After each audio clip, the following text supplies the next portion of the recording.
केतु आपकी कुंडली में जहां कहीं भी बैठे होंगे ना, आप ये समझ लो वो स्कॉर्पियो की एनर्जी लेके बैठे होंगे। स्कॉर्पियो 8th हाउस हमारी कुंडली का, विच रिप्रेजेंट्स ट्रांसफॉर्मेशन।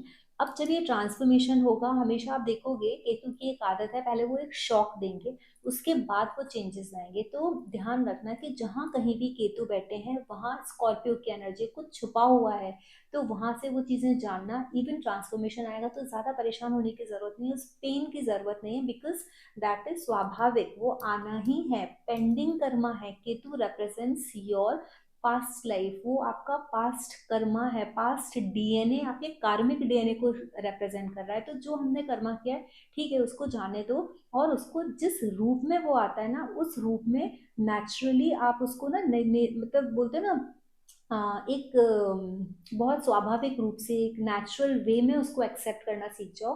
क्योंकि जब हम केतु की चीजों को अपने हिसाब से चलाने की कोशिश करते हैं, ये केतु हमको खराब रिजल्ट देना स्टार्ट कर देते हैं, क्योंकि केतु नेचुरल चीजों के कारक हैं।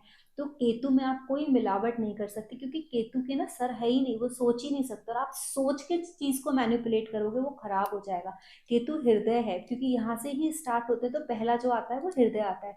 तो हृदय से, दिल से जो कुछ भी हो रहा है ना, इसलिए बोलते हैं ना, माफ कर दो, भूल जाओ। ये सारी चीजें ना केतु के कारक तत्व हैं। तो कोई भी आपका ग्रह केतु के साथ बैठा है, केतु जिस भाव में बैठा है, वहां ट्रांसफॉर्मेशन स्कॉर्पियो की एनर्जी रहनी ही रहनी है। तो बहुत इजी हो जाओ उस भाव से और उन कारक तत्वों से, और होने दो उनको अपनी लाइफ में, आपकी लाइफ इजी हो जाएगी।